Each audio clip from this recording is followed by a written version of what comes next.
Hello, good morning, everybody out there, and welcome to the daily newspaper review here on Newsbuster TV. My name is Jennifer Mosu. Good morning, and welcome to the show.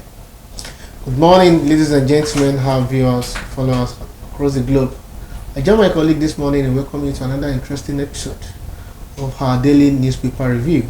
I remain my humble self, Isaac Abayo Majiboy. Good morning, Jenny. All right, good morning, Bayo, and straight to the papers. So this morning we've got a spread of papers as usual ahead of us. We've got the Nigerian Tribune, the Punch, the Vanguard, Daily Sun, and of course we've got the Sporting Life.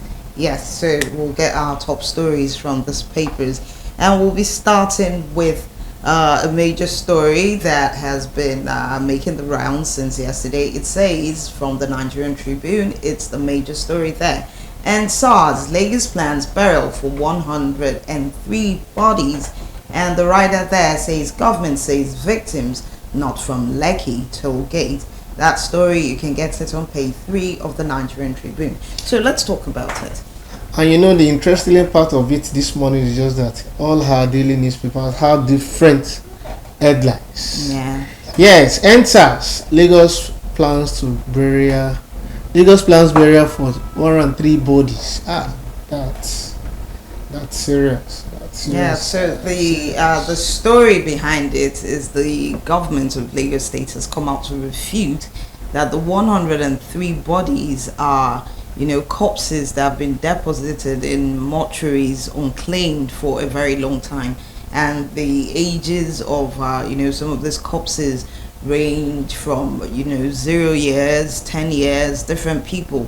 So these are not bodies of people who were involved at the Lekki toll gate NSARS crisis in 2020. The government says that is a false rumor making the rounds. These bodies are unclaimed. Their families have not been able to take them and give them a proper burial. And from the mortuaries and the hospitals where they were deposited, it's causing a clog. And the government feels that every human being, even those who've died, still have a certain right to get a dignified burial. So that is the plan, to give them a mass. To me, I wouldn't like to even dwell too much on that pathetic story, in the sense that I think November 2020, it's a day that Nigeria at large will never forget in the history. Because as a result of what happened that day is what we are seeing today, when Lagos State government is planning to bury at least 103 bodies, with huge amount of money allocated for that burial. I think 61 million naira. I guess so. And we just pray that God should try and replace with fortune of the people that have lost their life in the process of agitating for peace and stability in their country, Nigeria. And moving ahead from myself here, Daily Sun. Anxiety grips Tinubu, Atiku, Obi as Judgment Day Beckons. That's another interesting story. Yeah, that's from the Presidential Election Tribunal, and a lot of drama still going on behind the scenes. The courts ultimately will give the final decision. People have come out to make their own analysis of the situation. But there is this rider coming towards a little bit down of the paper saying, "Declare me winner with high neck submission, Atiku." What's your take on that? Petitioner go for adoption of hairdressers. That's a lot of stories behind that, should be found on page 6 of the Daily Sun newspaper. You could go ahead. All right. Live now unbearable. Afẹ́nifẹ́re Remedy Belt Forum. ACF orders lament as OPS Nasima Neka warns on galloping inflation rates. If you have to dwell on that stories, you can see from the page 6 and page 25 of today's Daily Sun. And that's another interesting story, but not that palatable enough for the situation of we found ourselves today here in Nigeria. Because talking of the inflation rate now, I think everything now has become unbearable.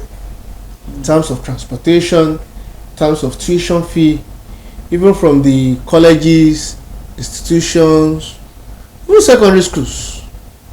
Because a lot of things, in fact, parent guardians, caregivers are now lamenting, even commuters on the road, lamenting on the hike of increase and all of that, which is, in fact, Nigeria, this is the first time Nigeria will experience something of huge and so very alarming situation we found ourselves now. But as the government of the day promised, we hope that things will get better as soon as possible, as they promised. Okay. What do you still have from your own hand there? No, you could go on. I think I'm enjoying your analysis, so you just go on with it. Okay.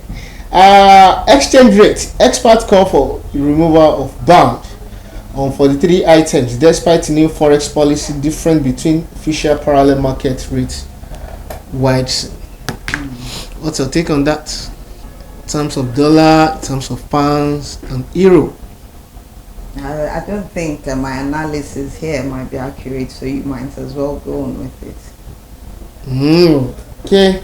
Obaseki accuses FG on abandoning Edo after a viral video shows government convoy trapped in flooded, collapsed roads. Details of that story can be found on page 26 of Daily Sun newspaper this morning. And moving ahead, politicians fueling Christian-Muslim discord, Islamic scholar. Page 27 of Daily Sun newspaper.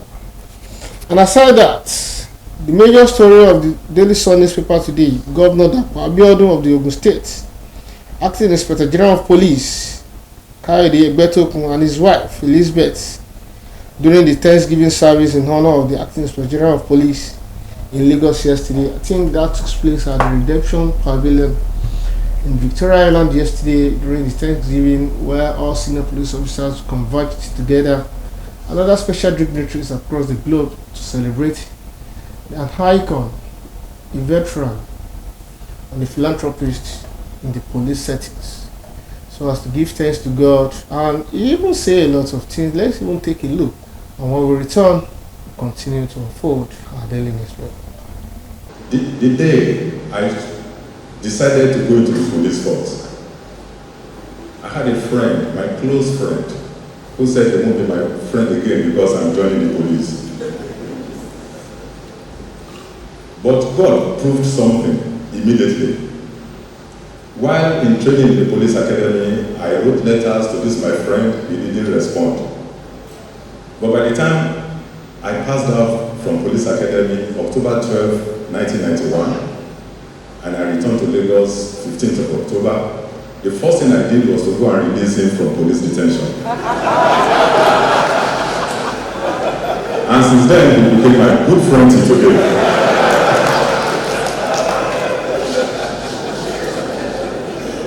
I also had another experience. I had a girlfriend that I was hoping to get married to. She also decided to leave me because I was joining the police.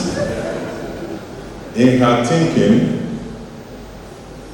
people cause policemen, and she doesn't want to be part of a police family. So she said to go, so I left her. But I thank God that she left, because that gave me the opportunity to marry the best and the most. All right, welcome back from that break, and moving on, we are going to look at the story of workers kicked as governors borrow 2.2 trillion naira from banks. The writers to that story from the front page of the Punch says governors' borrowing spree has left states poorer.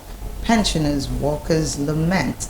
Government must avoid short-term borrowing that may harm state finances, Dons warn. And this is from the governors starting all over again what a lot of their predecessors did in office, borrowing massively to offset, old salaries and a lot of these things were things that should have been done by previous governments. So at this point, if the government keeps on, or governors rather of the states keep on borrowing without putting those monies into right investments that will generate the right revenue for the states, then what is the essence of this borrowing? Because the ripple effect is that the workers, pensioners, people who should be on some sort of social palliative or welfare within the states are going to suffer it. Nothing is coming in. It's just going to be a case of borrowing to clear what was there, and the need of what should be done still remains. So in effect, it's a bad one, and they should look beyond borrowing and think about credible ways of developing, sustaining, and making income generation within their states something feasible and possible to do. So, and also from my hand here, Vanguard newspaper this morning, Tinubu urged deadline replaces full name on ministerial lists. Choice of APC chairman creates ripple in APC. President torn between Ganduje and Halmakura. Details of that story can be found on page 5 of the Vanguard newspaper this morning. All right, we see from the Nigerian Tribune, it says at the bottom part of the page, on page 27, there's a story there that says police now Benenoir attempting to use 9-year-old son for money ritual, and that story talks about a Benenoir who trafficked his 9-year-old son into Nigeria, and his purposes were to use the young lad for money ritual purposes, and luckily he was apprehended, and he was paraded by the police, and of course he is going to be prosecuted duly for that matter. We have to say that the rate at which we're having border security and internal security within the country, it's been commendable, because a lot of things come into our country through our borders, but lately there's been a strong fight against this, especially when it comes to illegal activities like human trafficking.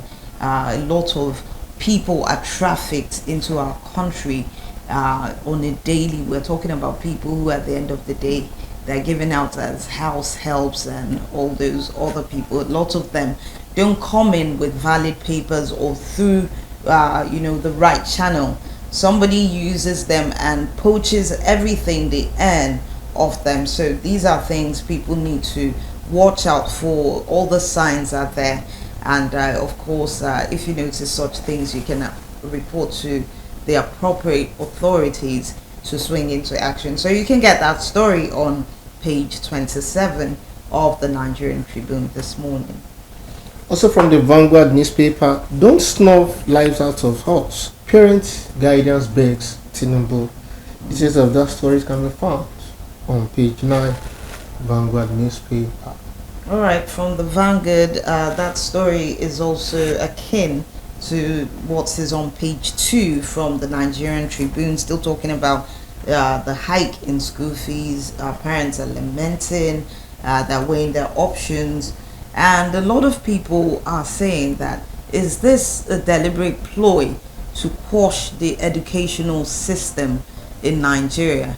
Because if a lot of people who earn below the minimum wage or get minimum salaries, of course it's not just about spending on 1 or 2 children's school fees. They have other things to meet up with. So in a situation whereby they cannot train their children in school, what is the option? Are you sending a child to learn a trade or a vocation, or will that child just sit and wait and waste away at home? So these are issues that are brewing in the country. A lot of groups have called out the government for this action. The National Association of Nigerian Students, NANS, has threatened to go on a massive protest if those fees are not dropped back to what they used to be. So we hope that if the government has been telling the people that people should be patient with them, they should also be patient with people, trying to know and understand that at this time these things are not possible. People are still trying to find their footing, and the government should be empathic to a lot of people's situations all over the country. And also to buttress the point, over 1 billion people risk hunger globally. That's coming from the World Bank. Details of that story can be found on page 8 also, respectively, from the Vanguard newspaper this morning. All right, and from the Punch, right? We haven't really looked at the Punch newspaper. At the bottom part of the front page, on page 4, there's a story that says NDLEA seizes 3.7 billion naira worth of tramadol at Lagos airport. And that story talks about, tramadol, which of course has been classified as an illegal and illicit substance in Nigeria because of its abuse, the rate at which it's been abused. And that shipment was going from Nigeria to Sierra Leone. Some was coming in from Pakistan and India. So that was a very good move by the Nigerian Drug Law Enforcement Agency, and of course other security agencies that made a synergy and collaboration with them to effect this fight against this smuggling. And another story that is closely linked to it, from the Tribune also. I'm enjoying the Tribune this morning. On page 26, still NDLEA making more rounds as they arrested a notorious drug lord in a hotel in Lagos. So you can get the juicy details from page 26 of the Nigerian Tribune. But the story you just concluded now make me to recall the Society for Public Concern. Made a lot of sensitization program, awareness on narcotic and illicit drugs, substances, so as for the youth engaging themselves to desist from all these substances. Because if you went around our society nowadays, you found out that the ages within is 15, even teenagers, 15, 20 something, 30, and even including adults are engaging themselves on these illicit drugs. Although government are also trying their part to ensure they drastically reduce, at least to the barest minimum, if not all, the rate of consumption of these illicit drugs in our society. And we also clamors for enabling environment. Please, we have an enabling environment that will also attract, not for someone to engage himself in such acts. Nevertheless, let's move ahead. APC crisis. Adamu greatest sin was trying to impose Lawan as presidential candidate. All right, moving on. Let's see. We see on page 27 from the Nigerian Tribune, it says 25th killed as fuel tanker explodes in Ore. That's a town in Ondo State, Nigeria, southwest Nigeria. And a lot of tankers go through that route. So one of the reasons for this explosion is that we have there are a lot of tankers parked along that route, and people tend to do things that could ignite this combustible vehicles and the loads they carry, especially things like gas and petrol, sometimes aviation fuel. So the issue is about the government trying to make enough trailer parks that these tankers can actually go in, park, and some level of safety will be assured for not just the tanker drivers but for people who are around that area. This is rather sad to start the day with, but it is what it is. So government, state governments, all stakeholders should look closely into this. We've had a lot of occurrences like this go on, some reported, some not even reported. So the government should please think about making a plan for huge trailer parks all over the country, not just in Lagos, but because we know these things are moved all over the routes around the country.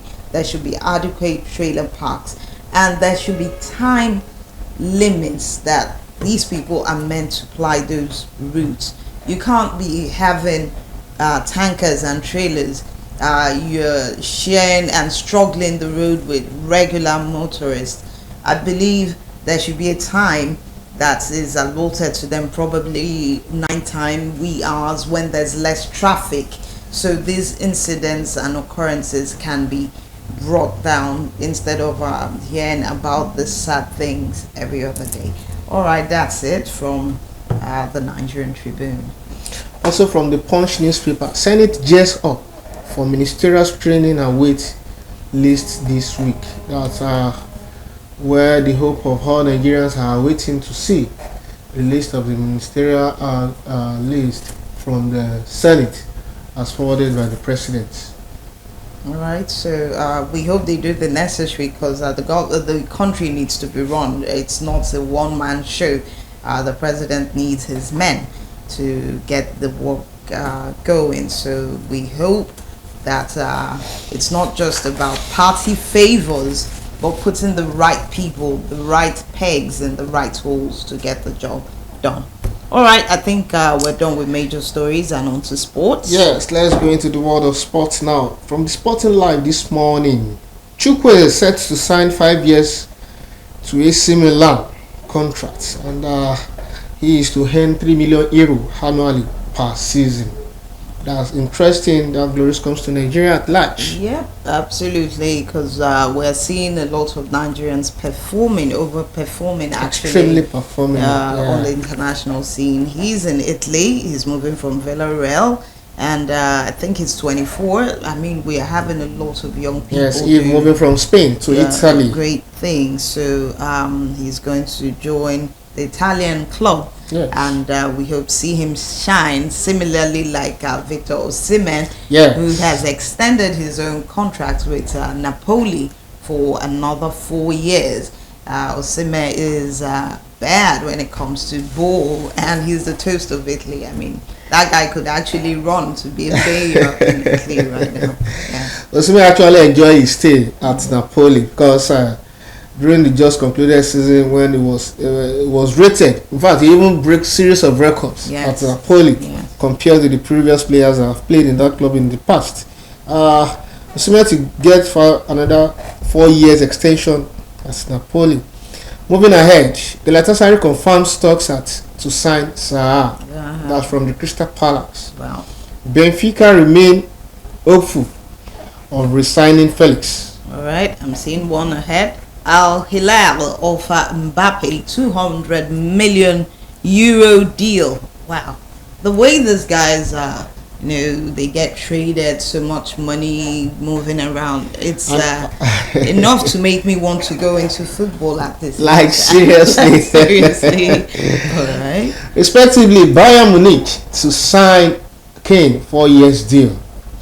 Details of that story can be found on page 2 of the Sporting Life. I rarely see English people move into other, countries and club sides. It's rare. And interestingly, the Saudi Arabian country, the Arab countries so far are coming to the Premier League now to at least to absorb players, so as to also boost their own league over there. Chelsea submit 39 million bid for Olise.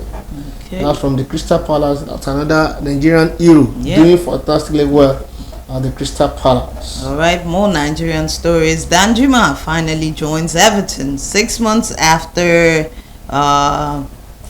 snubbing the Toffees. So another Nigerian. We are all over the league, but one thing I think the Premiership or English club side should endeavor to do is to join in the fight against racism, because most times these players go there but they're never fulfilled because they're limited because of their skin color it should be beyond that. Football is all about unification and bringing people together for the love of the game. So I focus on my job, Oshuala, and that also takes me to the ongoing women's World Cup. championship. Yes. We push for maximum points against Australia. As Ajibadi talking there at the page 31 of the Vanguard. Then that was also included in the sports. Yes. Celta Vigo, Real Sociedad, Sevilla wants Alcantara. That's from Liverpool. All right. I guess we've had a whole load of sporting stories this Monday morning. That's for all of you who, due to the rains, couldn't meet up with your favorite matches or catching up. But we'll give it to you because we always drop the news like it's hot. All right. And for us here, it's been wonderful being with you and letting you know what is going on in the country and around the world. You should join us again for our next newspaper review when we come your way. So do enjoy the rest of your day and be happy. I also join my colleague in saying thank you for watching. Join us same time, same station tomorrow as we keep to unfold our daily news reports. Bye for now.